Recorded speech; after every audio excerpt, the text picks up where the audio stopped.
In 1988, Namco released a side-scrolling beat-em-up platforming hybrid called Splatterhouse to arcades worldwide. As horror-themed games were a bit of an anomaly at the time, Splatterhouse combined blood and gore with macabre imagery to deliver a much more horrifying experience compared to earlier, but tamer franchises such as Castlevania and Ghosts and Goblins. I know I was intrigued as a youngster when I first stumbled upon this cabinet. The game would later receive a port on the TurboGrafx-16, with a warning label and all.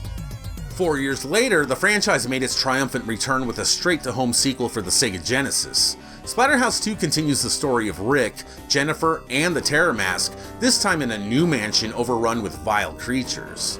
The game was enough of a success to warrant yet another sequel in the form of Splatterhouse 3, also developed exclusively for the Genesis. I had never played much of either title until just recently, and now that I have, I'm ready to dive into and analyze these two. Let's take a look at both Splatterhouse 2 and its sequel, Splatterhouse 3 for the Sega Genesis.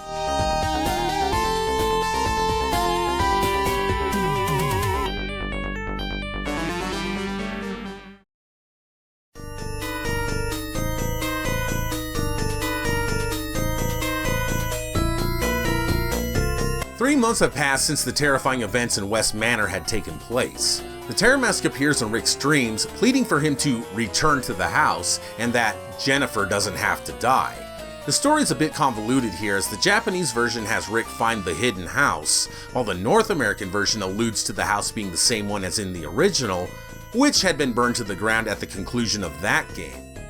Fans of the original Splatterhouse will feel right at home with this one. Rick controls almost identically to his prior iteration, afforded with basic brawler moves such as punches and kicks. If you felt that the controls were a bit slippery in the original, well, not much has changed here. Rick feels as if the soles of his feet are caked in Crisco, which then translates into absorbing some cheap damage from foes and obstacles alike. The jumping mechanics are extremely floaty, and Rick's hang time in the air often spells out trouble. But you know what? That's Splatterhouse, boys and ghouls, and if you've played the first one, then you already know damn well what you're getting yourself into. Aesthetically, the game's the shit, and it's right up my alley. The Terror Mask resembles a skull this time around to avoid any copyright issues with the one Jason Voorhees, and honestly, looks pretty menacing. Loaded with gruesome mutants vomiting bile, first within the arduous trek to the haunted mansion, and then enveloped within the house, Splatterhouse 2 was unique in that the grotesque imagery of the game's inhabitants, coupled with its morbid settings, could be straight out of a horror flick, similar to the likes of the Texas Chainsaw Massacre. The soundtrack is eerie as fuck, and is the perfect companion to encapsulate the spooky and vile environment that Splatterhouse 2 has to offer. It's excellent, but coming from Namco, that shouldn't come as much of a surprise. Rick begins each credit with 3 lives and 4 units of health. Run out of health, and Rick dies. Obviously. Rick restarts from a checkpoint, the beginning of the current stage section or boss fight. Run out of lives, and you'll be forced to continue and replay the entirety of the current stage. The first few stages are mercifully only made up of 1 or 2 stage sections before concluding with a boss fight. The first 4 stages are manageable enough, and you may even pat yourself on the back for clearing through those challenging yet very beatable levels before the shit gets brutally out of hand once you reach the halfway point of the game. Memorization, memorization, memorization. Memorization is impertinent if you want to have any chance at all in Splatterhouse 2. Knowing when and where the enemies will come out and learning their patterns is the name of the game. The stages, while pretty tough in their own right, can be cruised through fairly easily after the 15th try or so. I went through them so many times after dying repeatedly that it would get to the point where I was getting to the stage's end boss without taking any damage whatsoever. And the game's 8 stages all have unique environments to them, including specter-filled dungeons, swamps, sewers, laboratories, and even a supernatural void. Some of the stage's objectives are also cleverly unique from one another in an attempt to break up the straightforward monotony of the game. It definitely works. But the game's most harrowing challenge by far is the brutal boss fights. Good fucking Christ, are they unforgiving! The first few battles aren't too bad, and even adhere to the old cheap Splatterhouse trope of killing you after they've already died trick. But damn it, the fun doesn't last very long once the bosses take on multiple forms, each with their own tricky patterns to figure out. And even when you do learn each of the boss's patterns, it's still no easy task, as making mistakes are inevitable. Thank the holy boogeyman for passwords, because without them, this game would leave you bald from ripping your hair out of your skull. There's no sugarcoating it. This game is kick you in the balls and piss on your head brutal. The adventure does offer implements of destruction in the form of 2x4s and more, but the weapons are pretty sparse for the most part, with the shotgun making only a single appearance in the game. I would have loved to have had more weapons throughout, but that's the breaks, man. You really have to depend on your old trusty fists and feet in this one, and a goofy slide that isn't all too useful. Splatterhouse 2 is an awesome game. Yeah, the controls are a bit slippery and clunky to boot, but it's something that any seasoned gamer will adapt to in no time. The difficulty is probably what would keep most people away from this one, well, that and the price, but given enough practice, Splatterhouse 2 can be conquered, but it will take some dedication. If you're not one for memorizing patterns and then executing your game plan flawlessly on top of that memorization, then you probably won't return to this one much. But if you dig dank, grisly, and bloody imagery, and an extremely harrowing challenge, then this game should be right in your wheelhouse.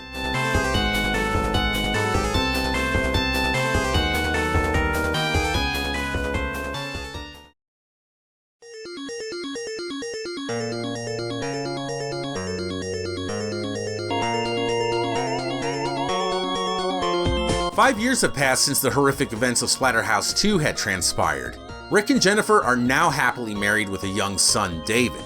After becoming a successful businessman on Wall Street, Rick moves his family into a mansion, obviously unaffected by the PTSD inflicted by his past experiences through the previous two haunted mansions.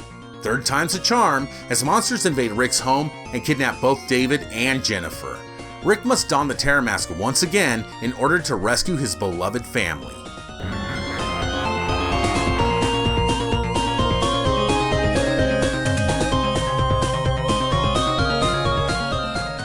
1993's Splatterhouse 3 changes things up from its predecessors, this time functioning more as a traditional beat-em-up versus the franchise's previous entries. Rick has to traverse through 5 floors of his own home, which is crawling with bloodthirsty beasts, in order to save his family and defeat the Evil One. Yeah, that's its name. What makes this game much more appealing than your standard brawling affair is that the mansion is maze-like, offering multiple paths to reach the destination of each floor, a room harboring an end boss. Each floor sets a time limit for you, which in turn dictates the outcome of the story. For example, Stage 1 gives you a time limit of 6 minutes to locate and vanquish the first boss. Complete the task with time remaining, and Jennifer lives, albeit with a parasitic boreworm inside of her, but alive nonetheless. Fail to defeat the boss within the allotted time, however, and the result is Jennifer's death. The story and cutscenes change from stage to stage based off of whether or not you can complete the stage quickly enough, combined with the outcomes of each prior level. There are a total of 4 different endings in Splatterhouse 3. Now, since the house is a gigantic maze, a map can be accessed by pressing the start button, but only after the current room has been cleared of foes. While noting the shortest path along the map may seem like the most efficient way to clear a stage within its time limit, it's not always the quickest. Certain doors can warp Rick into other sections of each floor, often sending him closer to his destination.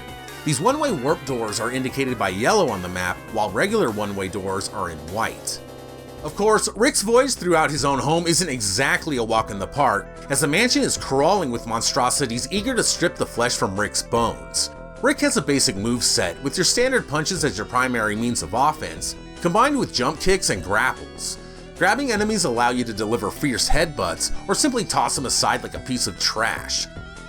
A special attack can also be used to clear surrounding baddies when shit gets a bit too intense. This maneuver is invaluable. But what would Splatterhouse be without weapons, right? Bats, 2x4s, meat cleavers, and cinder blocks are just some of the objects that you can use to bludgeon your enemies to a pulp with. These weapons are extremely powerful and dish out a ton of damage, which dispatch monsters quickly, assisting you in completing that current floor within its time limit. You'll have to sometimes go out of your way into a room to snag a weapon, but as long as you don't lose it, it's worth it. But drop your weapon, which I guarantee is gonna happen, and you then have annoying thieving ghosts who snatch it up and fly away. When Rick is knocked down, he stays down, for a while. I have no doubt that this was done by design to let those precious seconds tick away from the clock, and can be aggravating as all hell. Don't even get me started with how long it takes to respawn after death. God damn it, Rick, get your lazy ass up. Rick does have a new ability in Splatterhouse 3 that allows him to turn into a hulking monstrosity. By collecting Eldritch Orbs, you can then morph into Mutant Rick and become twice as powerful as before and remain that way until the POW meter runs out. While sure, waiting to transform until the meter is full is the ideal way to go, Rick can morph at any time during a jam as long as there is something in the POW meter. Collecting more Eldritch Orbs as Mutant Rick refills his meter even more than while normal. The aesthetics for Splatterhouse 3 are absolutely fantastic. Each monster is grotesque in its own unique way, the house is gloomy and detailed, and the game retains the blood and gore that have become synonymous with the Splatterhouse franchise. The music is excellent, and it's the perfect soundtrack for a house saturated with malevolence. The boss theme is my favorite. It's fucking awesome.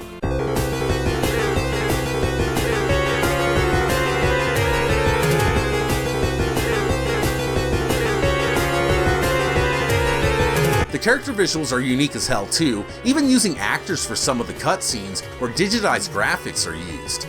I'm a sucker for digitized graphics, and although they are a bit cheesy at times, I think it also adds to the creepiness of the game. I want to laugh and recoil in horror at the same time. The game does, of course, have its fair share of flaws. Rick's footing can be a bit slippery at times, and it's more annoying than anything. It's not too big a deal. Enemies will also surround you, and if you automatically grab one, it leaves Rick vulnerable for attacks. Most enemies can also be dispatched fairly easily by pinning them up against a wall and just spamming the shit out of the punch button. And I've already mentioned Rick's mid-battle naps. The key to success in Splatterhouse 3 is finding the best path through each stage. That means remembering which rooms contain weapons, health and orb power-ups, extra lives, and warps. These factors will ensure that you have at least a snowball's chance in hell when liberating Rick's home of evil. Exorcise those demons. Splatterhouse 3 can be a very challenging game, but with practice, weapons, and map memorization, it can be completed in no time. Take advantage of the password feature by mastering each floor, but with only 5 stages, albeit fairly large ones, and a final boss battle, Splatterhouse 3 is a bit on the short side. Once I finished the game with the worst ending, I was determined to get the best one and became addicted in my quest to do so. It was a hell of a ride. While Splatterhouse 3 is a bit of a departure from what we were used to compared with the previous entries, I feel that the third game in the trilogy was a much needed breath of fresh air. Fans were turned off by the fact that the game went the same route as a traditional beat-em-up, but coupled with the labyrinth-like maze of the mansion, I feel that the game is unique enough to stray far from typical brawler tropes, while at the same time retaining what makes pummeling baddies so much fun to begin with. It's just a damn shame that this horror-infused romp is going for so much these days, and this cheap reviewing bastard simply can't recommend it for that price. But the game is unlockable on 2010's Splatterhouse reboot for the PS3 and Xbox 360, and there are also repros available, so you can save a few bucks that way. But if you were ever on the fence about Splatterhouse 3, I say go for it. It's not the best entry in the series, but damn it, it's fun as hell.